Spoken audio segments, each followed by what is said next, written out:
भगवान की जय। नीलांबुज श्यामलंग कोमला सीता समारो पितवाम भाग। पाणो महासाय कं चारुचापं नमामि रामं रघुवंशनाथं। नमामि रामं रघुवंशनाथं।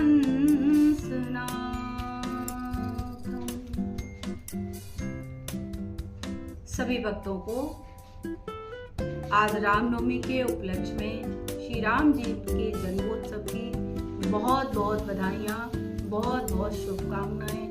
प्रभु आपके जीवन में मंगल ही मंगल करें, हमेशा खुश रहें, स्वस्थ रहें आप सब, और आपके घर में हमेशा खुशियां चहकती रहें, मंगलमय कार्यक्रम होते रहें। जैसा कि आज नाम से आप सभी जानते हैं कि श्री राम नवमी। आज क्या हुआ था, रामनवमी क्यों मनाते हैं, रामनवमी क्यों कही जाती है, इसका क्या तात्पर्य है, और ये सारी चीजों पर आज हम आपके साथ चर्चा करने वाले हैं। जैसा कि आप नाम से जानते हैं श्री राम नवमी। वैसे आज रामनवमी के साथ साथ माता का आज अष्टमी के साथ साथ नवरात्रि भी आज पूरे होते हैं, तो आज सिद्धरात्रि नवमी भी है, आज महानवमी भी है। महानवमी के साथ साथ आज रामनवमी भी है। आप सभी परिचित होंगे कि इसी नवमी तिथि के दिन शुक्ल पक्ष की चैत्र माह की जो नवमी आती है, इसी दिन मेरे प्रभु श्री राम ने मर्यादा पुरुषोत्तम श्री राम जी के रूप में अवतार लिया था, प्रकट हुए थे, जन्म लिया था। आप जिस भाषा से जाने, कहीं कोई कहता है भगवान जन्म नहीं लेते, लेकिन रामचरितमानस में बाबा ने ये दर्शाया है कि भगवान तो जन्म भी लेते हैं। तो आज श्री राम जन्मोत्सव, आज के दिन मेरे प्रभु श्री राम ने जन्म लिया था, अवतार भी कह सकते हो, अवतार भी लिया था अपने अपने भाव में। पर आज रामनवमी के ऊपर ही मैं चर्चा करने के लिए आप सबको बहुत बहुत बधाई देते हुए मैं आज आप सबके साथ जुड़ रही हूँ। वैसे तो बहुत दिन बाद मैं आज आपके साथ लाइव रूबरू हो रही हूँ, क्योंकि आप सब जानते हो तबीयत काफ़ी खराब रही, और आज प्रभु की कृपा से, बड़ी कृपा प्रभु की रही है, जिससे मैं पुनः ठीक हो करके आप सबके बीच में आज लाइव बैठ गई। तो आप सबका भी बहुत बहुत धन्यवाद। आप सबको बड़ा साथ दिया, बड़ा प्रेम किया, बड़ा भगवान से प्रार्थनाएं की, और प्रार्थना भगवान ने स्वीकार की। अब अपनी इस वाणी से जो प्रभु ने मुझे दी है, उसी वाणी से आप तक प्रभु के नाम का गुणगान भेजने की, गुणगान करने की कोशिश कर रही हूँ। भगवान की कृपा के लिए बहुत बहुत धन्यवाद। मैं करोड़ों बार प्रभु के लिए कृतज्ञता व्यक्त करती हूँ। प्रेम से बोले जय श्री राम।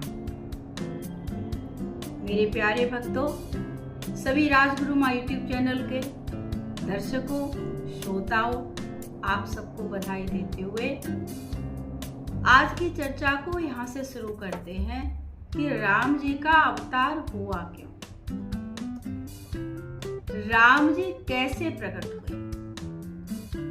आप सभी परिचित हैं राजा दशरथ जी से।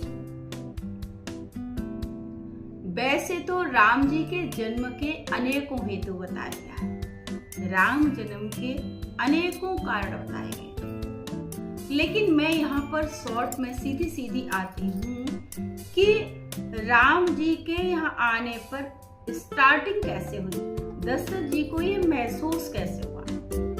देखिए, दशरथ जी की कथा एक ऐसी भी आती है कि दशरथ जी के एक मित्र थे इंद्र। तो राजा दशरथ जी इंद्र के पास जाते थे। इंद्र अपने आसन पर ही बराबर में बिठाता था। लेकिन एक दिन जब राजा दशरथ गए तो देखते हैं कि इंद्र आधे आसन को धुलवा रहा है। तब राजा दशरथ ने प्रश्न किया, इंद्र ये बताओ कि ये आसन धुलवा क्यों रहे हो? जिस स्थान पर मैं बैठता हूं उसी आसन को आप धुलवा रहे हो।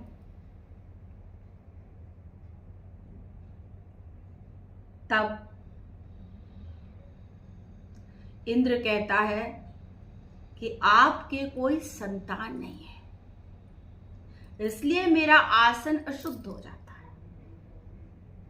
जिस मेरे आसन के जिस हिस्से पर आप बैठते हैं वो मेरे लायक नहीं रहता बैठने लायक, इसलिए मैं इस आसन को आधे को जहां आप बैठते हैं उसको धुलवा रहा हूं, साफ करवा रहा हूं, स्वच्छ करवा रहा हूं, पवित्र करवा रहा हूं। दशरथ जी को उस दिन एहसास हुआ कि मेरे संतान नहीं है, बताइए ऐसी ऐसी भाव यहां पर है, और बहुत दुख हुआ। और फिर वो गुरुदेव के पास गए, एक ऋषि के पास गए। गुरु वशिष्ठ के पास जाकर के उनके चरणों में निवेदन किया, सारा वृतांत सुनाया, अपने दुख जो अंदर भाव भरा था, दुख था, उस दुख को गुरुदेव के चरणों में रखा और गुरुदेव ने उस दुख के समाधान हेतु दशरथ जी के घर में संतान आए, इसके लिए गुरुदेव ने श्रृंगी ऋषि से पुत्र कामेष्टि यज्ञ कराया। परिणाम क्या हुआ? पुत्र कामेष्टि यज्ञ के परिणाम स्वरूप यज्ञ भगवान प्रकट हुए और अकेले नहीं आए, खाली हाथ नहीं आए, चुरू का पात्र लेकर के आए और उस चुरू के पात्र को यज्ञ नारायण भगवान ने किसे दिया? गुरु वशिष्ठ के पास वो पात्र आ गया। उस पात्र को लिया गुरु वशिष्ठ ने, दशरथ जी को दे दिया और कहा जाओ योग्यता अनुसार अपनी पत्नियों को बांट दीजिए, रानियों को बांट देना। देखिए उसी प्रसाद को पाने से, उस प्रसाद को राजा दशरथ ने ला करके अपनी रानियों को दे दिया। और आप जान करके कितने खुश हम सभी होते हैं कि उस प्रसाद के पाने से तीनों माताएं गर्भवती हुई। अब बात यहाँ ये आती है, इस प्रसंग से क्या सीख मिल रही है? लोग कहते हैं सब संत ऐसे ही हैं, लोग कहते हैं विश्वास मत करो, लोग कहते हैं कुछ नहीं रखा। अरे भैया, हमारी सनातन परंपरा में, हमारी भारतीय संस्कृति में, हमारे संत महापुरुषों ने, हमारे शास्त्रों में बहुत चीजें ऐसी बताई गई हैं जो प्रूफ करती हैं कि संत का स्वभाव क्या होता है और संत के सानिध्य में आने से, गुरु के साथ बैठने से, गुरु से ज्ञान लेने से कैसे कैसे जीवन सरल बन जाता है। और जो भी हमारी, अगर भगवान से तो मिलाते ही है गुरु, साथ में अगर कोई पारिवारिक समस्या भी आ जाती है तो उसका समाधान भी शायद कहीं संसार में नहीं है, परंतु हमारे गुरुदेव के पास है। राजा दशरथ कहीं और नहीं गए। संतान न होने का जब दुख हुआ तो गुरु वशिष्ठ के पास गए और गुरु वशिष्ठ ने अपने यजमान यानी राजा दशरथ के पुत्र की जो पीड़ा थी, पुत्र संतान न होने की जो पीड़ा थी, उस पीड़ा को दूर करने के लिए क्या किया? यज्ञ अनुष्ठान किया, जिसका नाम था पुत्र कामेष्टि यज्ञ। अब बात यहां आती है कि संतों पर भी विश्वास करो। संत की पहचान आपको समझनी पड़ेगी। गुरु पर विश्वास करके, श्रद्धा रख करके जब आप एक सच्चे संत के, सच्चे गुरु के सानिध्य में आओगे, आप अपनी बात को रखोगे, आप परीक्षा प्रवृत्ति से नहीं, आप जिज्ञासा प्रवृत्ति से रखिए, मनोभाव को अच्छा करके रखिए, तो आपकी उस समस्या का समाधान गुरुदेव अवश्य कर देते हैं। फिर उन्होंने यज्ञ कराया, यानी यज्ञ में इतनी शक्ति है। हम आजकल घरों में यज्ञ करना, नित्य का होम करना भूलते जा रहे हैं। पहले माताएं होती थी तो माताएं क्या करती थी? आपने देखा होगा, पहले माताएं जब प्रसाद बनाती थी, हमको याद है बचपन में माता जी, हमने देखा कि जब प्रसाद बनाती थी तो पहला फुलका पहला गैया मैया का निकाला, और फिर वो जो दूसरा फुलका बनता था उसमें से वो क्या करती थी, जो भी प्रसाद घर में बनाया होता था, सब्जी मीठा या कुछ भी नहीं बनाया, सब्जी भी अगर नहीं लेनी है तो वो गुड़ लेती थी, गुड़ या शक्कर लेकर के, घी लेकर के, और उस फुलका से कुछ टुकड़ा निकाल करके, और वो जो चूल्हा जल रहा होता था बस उसी पे चढ़ा देती थी। हो गया यज्ञ, लो जी, कर लो जी बात। जो हमें अग्निदेव पका करके प्रसाद दे रहे हैं, जो हमें पचेगा, तो उसको पहले खिलाओ तो सही। और अब हम नित्य में हवन करना भूल गए हैं, क्योंकि अब तो गैस आ गई तो गैस पे भी नहीं चढ़ाते, और अब तो गाय की रोटी भी भूलते जा रहे हैं। हाँ, ये मैं नहीं कहती, कुछ घर हैं जिसमें गाय की रोटी भी निकलती है, हवन भी होता है, कुत्ते की रोटी भी निकलती है, चींटियों के लिए भी निकलता है, और ऐसे परिवार धन्यवाद के पात्र हैं। ऐसे परिवार बहुत अच्छे हैं। तो मैं बात कह रही थी कि हमारी सनातन परंपरा में, हमारी भारतीय संस्कृति में संतों का ज्ञान बहुत बड़ा है। ऋषियों के आशीर्वाद से आप देखिए, यज्ञ नारायण भगवान, ऋषियों ने जब यज्ञ करवाया तो यज्ञ नारायण भगवान को प्रकट होना पड़ा, और खाली नहीं, जिस कामना से करवाया था उस कामना को पूर्ण करते हुए।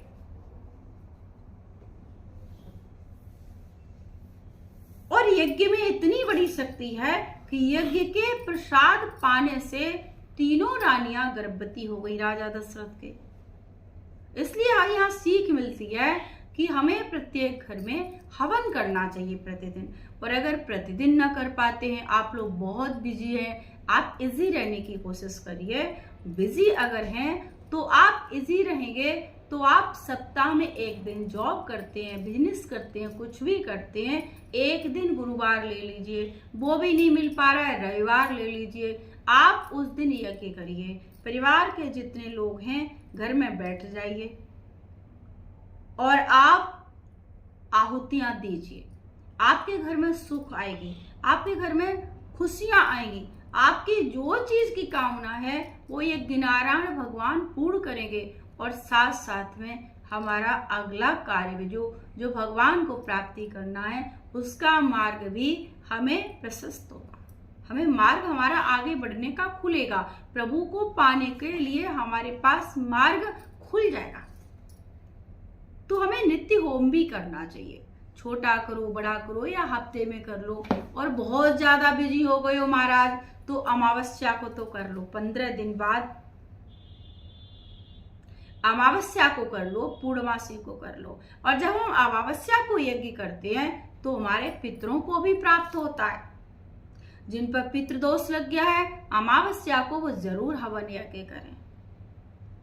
प्रयास तो ये करें जीवंत मूर्तियों की पूजा करें, तो पितृदोष लगेगा ही नहीं। फिर भी अगर जाने अनजाने में हो गया है तो अमावस्या पूर्णमासी को आप यज्ञ करना शुरू कर दें।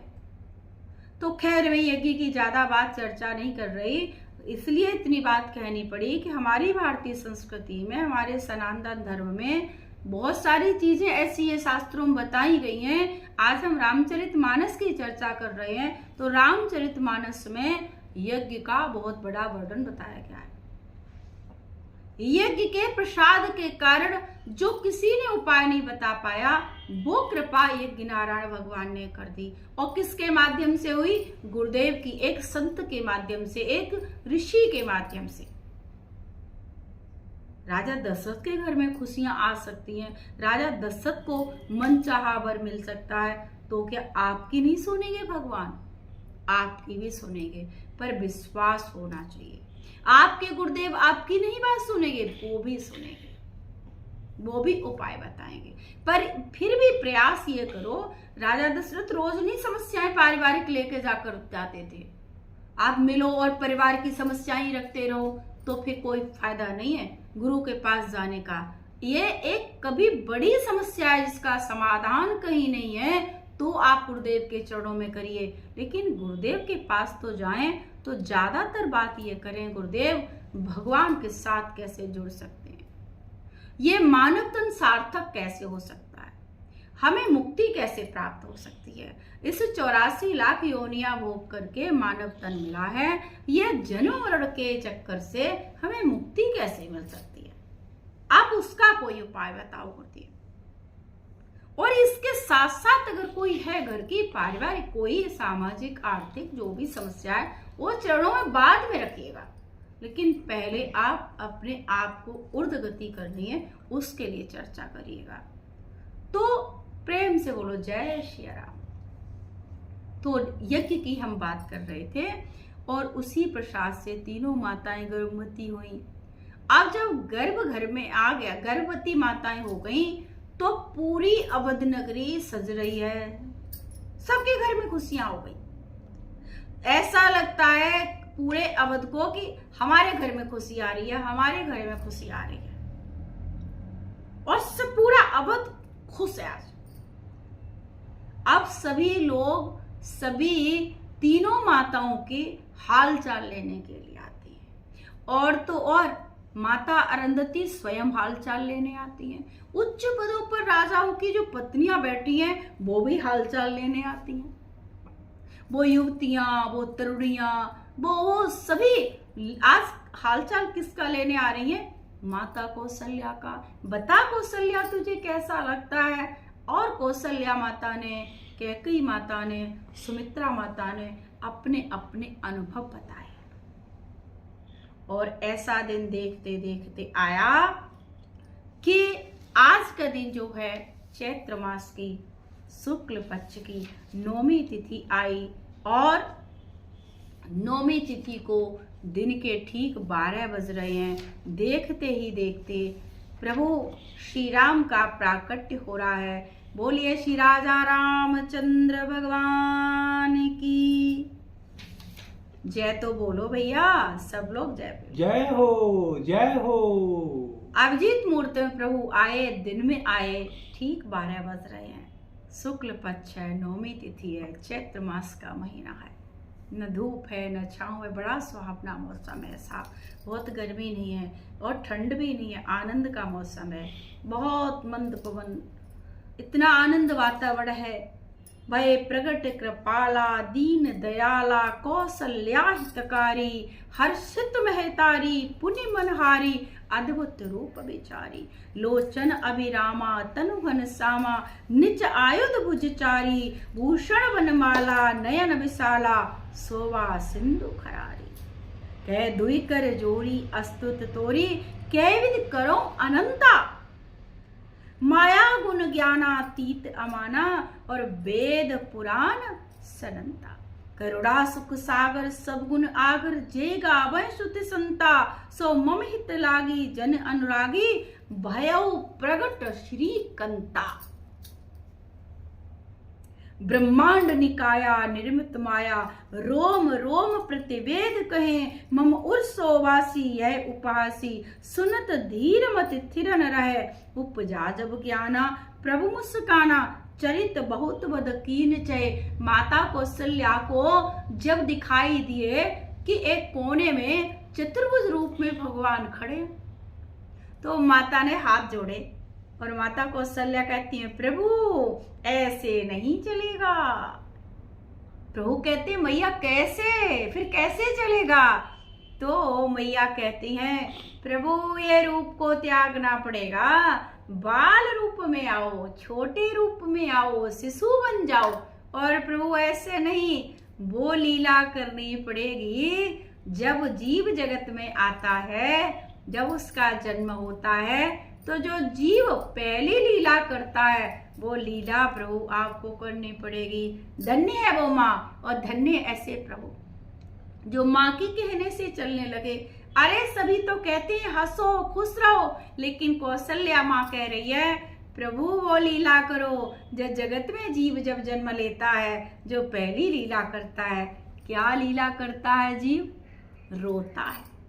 प्रभु रोने की आवाज नहीं आई, रोइए, छोटे शिशु बन जाइए। और आज भी आपने देखा होगा बालक अस्पताल में जब जन्म लेता है, अगर कोई बच्चा रोए नहीं तो डॉक्टर उल्टा करके खूब पीटता है उसे, रोजा भैया रोजा रोजा रोजा।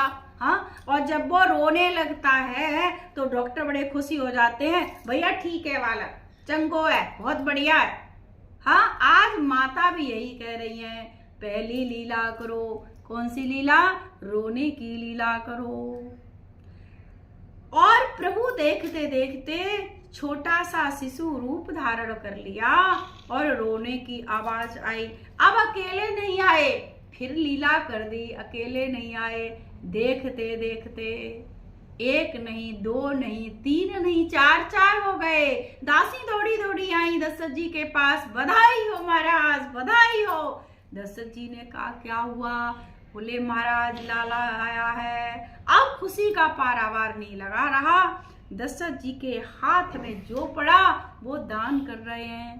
तब तक एक दासी और दौड़ी दौड़ी आई, अरे बधाई हो महाराज, बधाई हो, बधाई हो। अरे भाई अब क्या हुआ? बोले एक रानी साहिबा ने एक लाला को जन्म और दिया है। अब साहब खुशी का ठिकाना नहीं रहा। दशरथ जी कहते हैं गुरु कृपा क्या होती है ये मैंने अपने जीवन में देखा। कहाँ एक भी संतान नहीं थी, आज गुरु कृपा ऐसी हुई, गुरु कृपा से मुझे भगवत कृपा भी मिल गई। आज एक नहीं, दो दो लाला आ गए। अब तब तक एक दासी तीसरी और दौड़ी दौड़ी आई। अब वो हाँफ रही है, बधाई हो महाराज, बधाई हो महाराज, बधाई हो। दशरथ जी ने कहा वो तो सब ठीक है, तू अब बधाई किसकी दे रही है? और तेरा ये स्वरूप जो हाँफने का हो रहा है, हाँफ क्यों रही है? महाराज बात ही कुछ ऐसी है। बोले कैसी? महाराज अभी तक तो रानी साहिबा ने एक एक लाला को जन्म दिया था, अब तो दो दो आए हैं। अब खुशी का पारावार नहीं रहा दशरथ जी का। अभी तक तो एक हाथ से लुटा रहे थे, अब दोनों हाथों से लुटा रहे हैं। आनंद का उत्सव छा गया साहब, आनंद आया। आए क्यों? क्यों आए प्रभु? विप्रधेनु सुर संतहित और लीन मनुज अवतार, स्वयं आए हैं प्रभु। और जब माता ने कहा तो बाबा तुलसीदास जी लिखते हैं, सुनि बचन सुजाना और रोदन ठाना, हुई बालक सुर भूपा। यह चरित जगावहि हरिपद पावहि और तेन परहि भवकूपा, तेन परहि भवकूपा। क्यों आए? विप्रधेनु सुर संतहित लीन मनुज अवतार, निज इच्छा निर्मित तनु माया गुण गोपाल। हाँ, माया गुण गोपाल।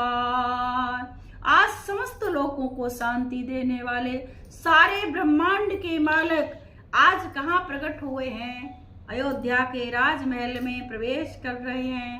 और आपने जैसा कि सुना मध्याह्न दिवस है। चतुर्भुज रूप में माता कौशल्या को राजभवन में दिखाई दिए हैं, प्रकट हो गए हैं। यह स्वरूप कौशल्या जी ने देखा, चतुर्भुज स्वरूप दशरथ जी ने नहीं देखा। क्यों? आप कहीं भी देखिए, भक्ति करने में, सत्संग सुनने में, दान करने में माताएं आगे होती हैं। आज अधिक पुण्य, अधिक स्तुतियां किसकी हैं? कौशल्या माता की है। इसलिए आज चतुर्भुज स्वरूप के दर्शन कौशल्या माता ने प्राप्त किए हैं, ना कि दशरथ जी ने। अब महाराज खुशी का पारावार नहीं लगा रहा, आनंद उत्सव शुरू हुआ। हाँ, आप लोग भी थोड़ा सा आनंद कर लीजिए। क्या कहा है? कुछ लोग कहते हैं भगवान का जन्म नहीं होता, भगवान का अवतार होता है, लेकिन बाबा तुलसीदास जी ने वर्णन किया है, जा दिन ते हरि घर वहीं आए। बाबा तुलसीदास जी कहते हैं भाई आपके भगवान का जन्म नहीं होता होगा, वो गर्भ में नहीं आते होंगे, वो अवतार लेते होंगे, पर मेरे राम तो गर्भ में भी आते हैं और जन्म भी लेते हैं। जा दिन ते हरि घर वहीं आए, सकल लोक सब मंगल छाए।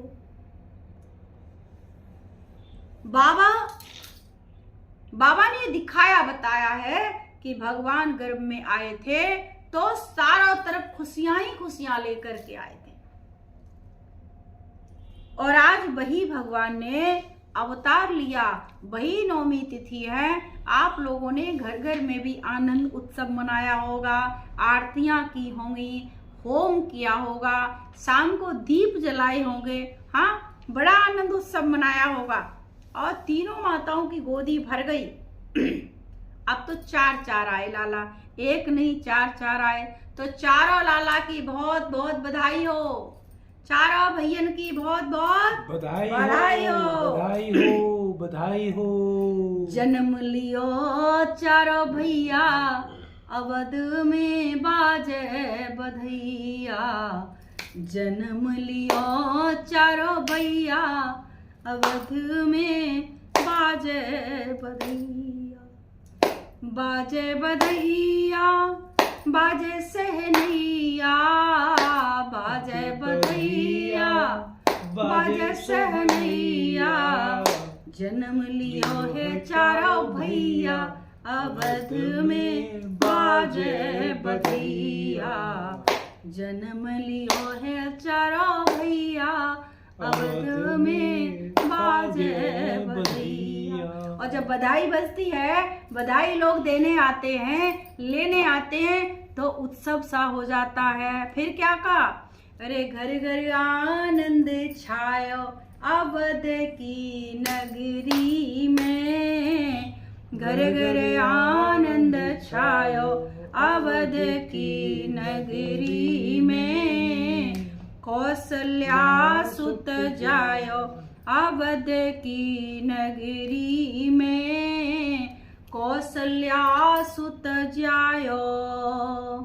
नेतु नेति कही महिमा गावे, वेदहु जाको पार न पावे। नेति नेति कही महिमा गावे, वेदहु जाको पार न पावे। अरे सो बेटा बन आयो, ओहो सो बेटा बन आयो अवध की नगरी में। हाँ सो बेटा बन आयो अवध की नगरी में। घर घर आनंद छायो अवध की नगरी में। घर घर आनंद छायो अवध की नगरी में। और जिसके घर में लाला आ जाते हैं वो कैसा माहौल हो जाता है, बड़ा आनंदमय हो जाता है। क्या कहेंगे? अरे जन्मे अवध में राम मंगल गाओ जी। जन्मे अवध में राम मंगल गाओ जी। दो सबको पैगाम मंगल गाओ जी। दो सबको पैगाम मंगल गाओ जी। राम लला के दर्शन कर लो, राम लला के दर्शन कर लो। पग पग में तो माथा धर लो, पग पग में तो माथा धर लो। चलो रे चलो अवध धाम मंगल गाओ जी। चलो रे चलो अवध धाम मंगल गाओ जी, जन्मे अवध में राम। मंगल गाओ जी, अवध में जन्मे राम सलोना। अवध में जन्मे राम सलोना। कौसल्या के जन्मे राम सलोना। कौसल्या के जन्मे राम सलोना। राम सलोना, राम सलोना, राम सलोना, राम सलोना। अवध में जन्मे राम सलोना। अवध में जन्मे राम सलोना। वंदनवार सजे दरवाजे। वंदनवार सजे दरवाजे। कलश धरे चारों कोना। कलश धरे चारों कोना। अवध में जन्मे राम सलोना। अवध में जन्मे राम सलोना। अवध में घर घर बजत बधाई। आपके घर में बजी बधाई? अरे नहीं बजी है तो आप बजा लेना। अवध में घर घर बजत बधाई। बजत बधाई, हाँ बजत सेनाई।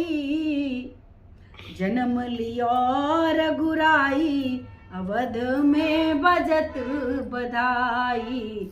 जन्म लियो रघुराई, अवध में बजत बधाई। अवध में जन्मे राम सलोना। अवध में जन्मे राम सलोना। कौसल्या के जन्मे राम सलोना। श्री राम जन्मोत्सव की बहुत बहुत बधाई हो, बधाई हो, बधाई हो।